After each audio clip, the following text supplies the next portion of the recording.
Hello Libra, this is your reading for May 2020. It is a general reading, take what resonates, leave what doesn't, yada yada. And the energies can be entirely switched. I am going to be reading for more than likely a masculine here, but dealing with the feminine. I feel that the masculine here has come through as my rhino spirit, and the seeker is having an enormous amount of regret about a situation that I think in his present status, I have done a past, present and future reading here, quite small one, looking back on how he's handled the situation and having enormous regret about it. This was probably a relationship that he handled as something fairly insignificant and superfluous, and yet it actually probably meant a great deal more to him. Maybe he didn't realize that at the time, or he's realizing it now. But yeah, big changes afoot here for Libra, Sun, Moon, Rising and Venus. So let's look at Libra that I'm reading for. The Rhino Spirit, overcome any obstacle with the Seeker. And on this, I'm obviously incredibly determined with the Rhino. I got ain't no mountain high enough, nothing can keep me from you. It feels like it's kind of after the fact, you know. This is like the love I lost was a great love, but it's only sort of dawned on Mr. Rhino here after the fact. But still someone who's incredibly stubborn, must have some strong at least terrain, maybe Virgo, certainly earth energies in his chart more than anything else, even though this may be, you know, a Libra I'm reading for. But if you're a Libran female, this might just be the individual you have or will be dealing with. So yeah, very, very stubborn, very determined, almost like locked on, heat-seeking missile here. Really clear on where they want to end up, what they want to achieve. You know, bull in a china shop here, and I think the bull in the china shop may very much have been the issue in the past. This is someone who is looking at themselves in some detail here. With the Hermit card and the Four of Pentacles, this is someone who is very much again seeking, but what they're trying to work out is maybe why they haven't let this go, or why they've handled it in the past the way they've had. I really do feel they're looking at their past self and almost having some sort of feeling of disassociation, albeit they still have their issues in their present sense, but there does feel like some sort of evolution here, because they're almost looking at their past self, their younger self, the moves that they've made, the decisions they've made, as they're almost slightly irritated with themselves. And this is with the Hermit really trying to go deep and trying to work out maybe why they are so closed off, why they didn't open up, because this relationship did mean something to them. There's no two ways about it. At the base of the deck, we have the Singer of the Chalice and Penelope Dreamweaver, and this is my inspiration fairy. And the Singer of Chalice is the Ace of Cups on steroids. It's creativity, it's hope, it's miracles. This is almost like, it almost maybe felt too good to be true, and they were looking for flaws in the relationship, or they didn't think it was real.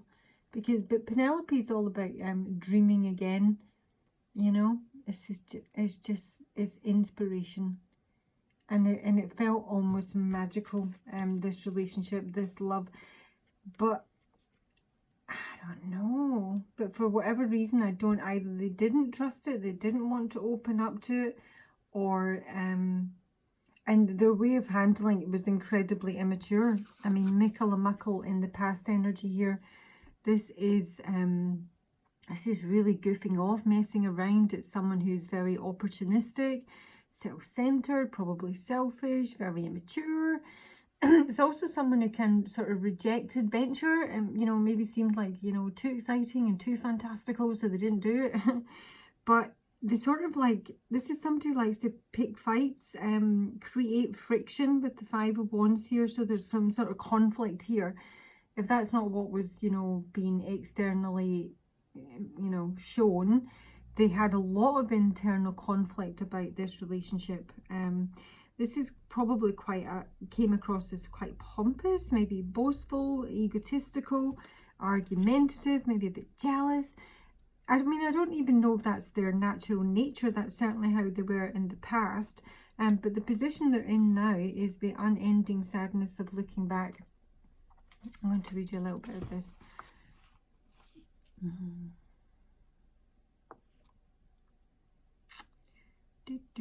Where should we start? Fossils are totems of our ancient past, and the trilobite speaks of the times when Lemuria and Atlantis, an age when the earth herself was being born from the cosmic egg, cracking open and becoming. Our past is fascinating, our past is rich, and our ancestry is worth investigating. But to live there, to cry because we believe we are no longer at that one perfect time in our lives, is to deny the gifts of the present and the treasures of the future. When this card appears for you, know that you are experiencing an epiphany, that your sadness is now of your own making, for you are recycling the moment in the past when all changed, when your world failed you, and this is preventing you from opening and being fully alive in the present. This is not a death, but a long, lingering non-life, a twilight life, a kind of way of preventing yourself from the possibility of ever being hurt again. Please allow yourself to come back to us from this land of unburied pain. Slowly if you must, but place the past and its unrealized promise down.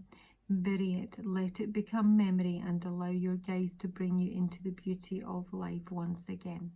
There is a possibility of experiencing strong and compulsive nostalgia and regrets, thinking about an old issue over and over, believing life has robbed or cheated you somehow, and forgetting to glory in the incredible blessing of breathing in and out. There may also be a fixation on past lives and early childhood hurts, an obsession with finding what went wrong to explain your pain. Fight all that and you will win. And I really do feel this is where this masculine is at, because we have a lot of mirroring numbers here. So my rhino has come through as a 5. The external energy, who I believe is the feminine, albeit one that has very strong masculine energy. She has come through as the king. I mean, obviously switch your genders. That's just how I'm viewing it. I always see my nightingale, and with this, you know, I feel it in my fingers. I feel it in my toes. Love is all around. Love this song. I'll put all my songs below. If you're not used to my readings, the songs will be below. This is my first song of 2019. And the first funeral I went to was the first song that was played. Anywho, Nightingale Spirit. With the king, yeah, I mean, even though it's a very feminine, sweet energy, it really, with the king here, has a lot of integrated, very established masculine energy. This is almost like an indomitable, is that the word? It is the word, but I'm not saying it properly. Spirit, that's what I get from this with the death card in reverse. So if this is you, my Libra, this you may have been almost treated like a bit of a plaything, like your relationship wasn't that important to this person, and this is like almost like coming back from the dead here. I did get on this aside from the Love Is All Around song, and their name's gone out of my head. Marty Pello. I also got that the Dylan Thomas poem I got, do not go gentle into that good night, rage against the dying of the light. So this is like, you know, if this person has rejected you or treated you unkindly, or, you know, almost like a plaything, like you weren't important, that's really the feeling I get. This is like, no. And this is like rising from the ashes here. Because the nightingale is a harbinger of dawn, you know, remind you that the sun will rise again, that love and prosperity exists everywhere, even in the seeming emptiness. It's a really hopeful, indomitable spirit, yeah. And there's a lot of masculine energy, so you may have had to like pull yourself up from your breeches here, to get over what this relationship was, and probably, hopefully, put yourself back in a half decent place is what I'm getting from that. But very much integrated some serious masculine energy here with the king. The king sort archetype would be, you know, someone who's very benevolent, you know, a good leader, benefits those that, you know, they have control over or charge over, you know, doesn't take advantage of anyone. Yeah, I mean, it's a really nice energy. I mean, they both are, to be perfectly honest. There's no negative energy in the Libra at all. The negativity comes in with the fact that they're looking on their past with an enormous amount of regret, basically. And yet in the present, they're still coming through as the bodacious Bodak. Now, the bodacious Bodak is a troublesome old man. Someone who likes to think they're doing well, but really they're not doing well. They're just stirring the bloody pot. You know, it's like the bad brownie. It's like the naughty fairy in the night who, you know, takes the laces out your shoes and, you know, empties the coffee pot into the sugar pot, that sort of thing. But they will never accept that they were the cause. So that, you know, there's an element here of not accepting responsibility for what's gone down, and that can sometimes come through with the rhino, not being prepared to, yeah, overcome every obstacle, but in a way that it's a case of firing on through it and, you know, obliterating everything in your path. And that's not going to work, or at least it certainly hasn't worked. And that's what they are probably looking at, their Four of Pentacles type nature, this real, you know, holding on, holding back, kind of selfish, self-centered. I'll take what I want, and if you don't give it me, you can fuck off. And then you do fuck off, and they're like, oh, yeah, so you fucked off.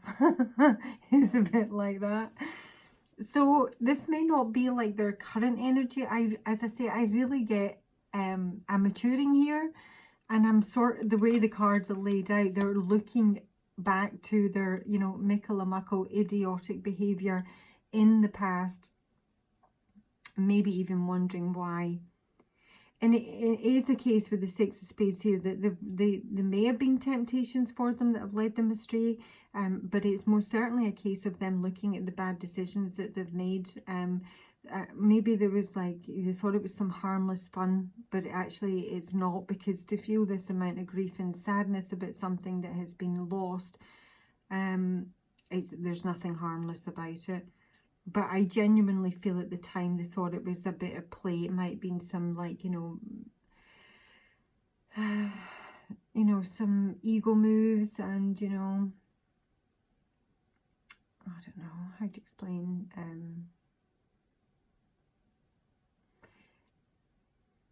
You know, if someone has like deep down self-confidence issues, they're often going to present themselves as way more competent, overly so, like you really don't matter, and they have lots of options. And, you know, I'm not going into like narcissism here, I'm not seeing that at all. But there can be an element of triangulation where they're going to like set you up against their ex, and, you know, maybe make you feel not as good as, and they may sort of like imply that they have a lot of options and they're too busy to speak to you, that sort of thing. And that may be genuine or it may not. It just depends, you know, what the root cause is. And I think genuinely that's what this person is looking at, that they have sort of treated this as an option. And I'm not even sure if in their mind at the time it even was, because to have Penelope here with the chalice, it's almost like it did feel really special to them, but they just didn't treat it that way, or they didn't want to let on it was that special to them, because that would make them lose the upper hand or the higher ground in their view. So they did treat it as something that was, you know, a bit whoa with the Eight of Pentacles at the base of the deck here. This is kind of like idle chatter and lots of like back and forth.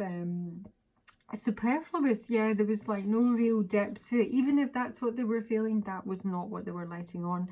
So yeah, I was saying about my mirroring numbers. I've got my 5 on my Rhino, my 5 on my Nightingale, all about change and conflict. I've also got the 5 for the Bodacious Bojack, and now I've got my Green Woman coming through as my 5. This is my Nightingale spirit here, so this is the feminine. Now she's come through with the 5 of Pentacles, so this is somebody who's really pretty easygoing. This is someone who likes to laugh a lot, likes to play around. So with Michael Muckle, if he had been upright with the Green Woman, this would have been a fairly decent match, but there were probably an interaction that would have been, you know, a lot of fun, a lot of banter, not a lot being taken too seriously. So they might have been fairly well matched. I am getting a fair bit of mirroring here, but at some point, like, somebody's maybe overstepped the boundaries or just treated it too you know, inconsequential, and something has broken down here, obviously, because this is most certainly a couple in separation. So my Green Woman, she's just she's bold, she's fearless, she you know, she just likes to have fun. She does like her stability as well, as much as she's a bit out there, and she can seem like really what's the word, I'm saying unique, but that's not it. It's I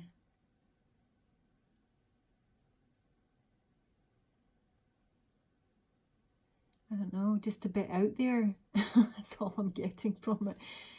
She might seem like a bit wild, but she actually really does love her security. She's always got her, like, a wee house here, you know. She's always got, she's very persevering, similar to the Rhino. They might have a lot of similarities, which might be part of the problem. But yeah, she's got plenty to say for herself. She's someone who would never back down. She is indomitable. That's really what I get. And if this person has treated her as some sort of like plaything and not very important, that is not something she will have put up with. She is very high-spirited with the 5 of Pentacles here. Depending on the context, I'm not really seeing anything negative here. This 5 of Pentacles can sometimes be about someone getting the last laugh. So this might be a case of, you know, you treated me like a plaything and nothing. And so yeah, I'm good. Thanks for playing. It might be a wee bit like that. But their numbers are so very well matched. Their colours are matched. Yeah, I mean, I do think there's still potential here, is what I'm saying. I think this masculine is doing some work and looking at his past, looking at, you know, however he's handled this situation. And I do see some real positive change here in the future, because we do have, first up, the Rar card with the Jack of Hearts. The Jack of Hearts is lovely. This is kind of suggesting like a new beginning. So this is like, the Jack of Hearts is a very calm man, you know, someone who likes to pamper you, you know, is your I mean, he's still a Jack, he's still a very young nature, but that might just be that, you know, this person's nature in general. But coming from a real heart-centered place, but also very passionate. The Rar card is all about, you know, passion. It's been very focused again. It's going for an objective and following it through. It can be a little bit erratic, like going off in wild tangents. So that might be something that they are attempting to kind of harness, because you really do need to harness. They may have a lot of you know, sexual passion for this, or that may be what's coming in the future. We do have the King of Wands at the base of the deck and the Knight of Pentacles. And that's what I feel this has been harnessed, because the Knight of Pentacles does not move quickly at all. He's very stable, very loyal. Everything he builds is to perfection. You know, he's like an architect, and he's sitting over his wee drawings here, and he would never submit anything that wasn't perfect. You know, literally, I'm getting like kind of OCD here. So this is like someone who's like really planned, really particular. You know, the minute detail has been checked. All the, yeah, it's just, this someone is just taking their time. They are very passionate. They are, you know, bossing up, if you like, growing up, maturing. And but there's a lot of passion here. You know, this is I wouldn't say it's just love. this is very passionate. There's no two ways about it. So you may have had a lot of chemistry, or they do feel very sexually attracted to you, but the sort of underlying energy I'm getting here is that they're taking things very, very slowly, because maybe they went too quickly last time. I mean, there is some communication and news coming in here to the Queen of Swords. The green woman does usually represent Aquarius to me. Some people say Cancer, I never see that. But anyway, that kind of energy. There's some news coming in here, but it's a case of them trying to handle things differently this time if they are coming back around. Going into retrograde season, we're going to see a lot of coming back around and revisiting. Wheel of Fortune, major change. And probably very positive. I can't see anything negative about this at all. So this is like, it's almost like an explosion. It's like something that has been, you know, with the Ra card, it is like holding things in place. And this is what the Hermit and the Four of Pentacles is about. I mean, they are like a rhino, but they're holding everything in place and they're working all, and they've got all their plan. And then suddenly, boom, it's like a little, not that little eruption, and big changes are coming in the future. So if this is someone that, you know, from your past and that resonates with you, you do have a lot of similarities. You have a lot of mirroring going on here. And you know, there's a possibility of something good here is what I'm going to say. So let's just take you some advice. Look at my fairies. I haven't looked at, not my fairies, my angels and ancestors deck. All the decks are below, as is my information on my personals if you would like one. So Spirit, please give me advice for the Libra. I'm kind of reading for the masculine here, even though I know that, you know, 80% at least, if not more, will be feminines watching this. So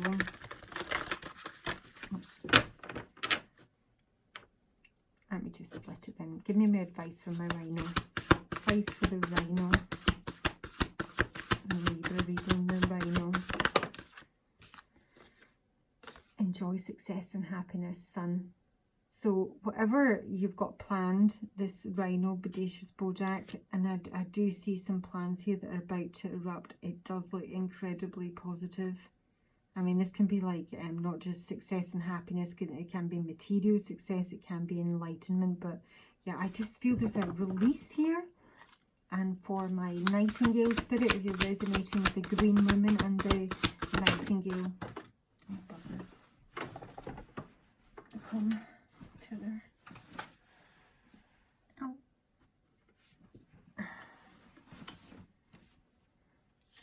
Embrace the energy of peace, the broken arrows. So you might be a bit pissed off with this person.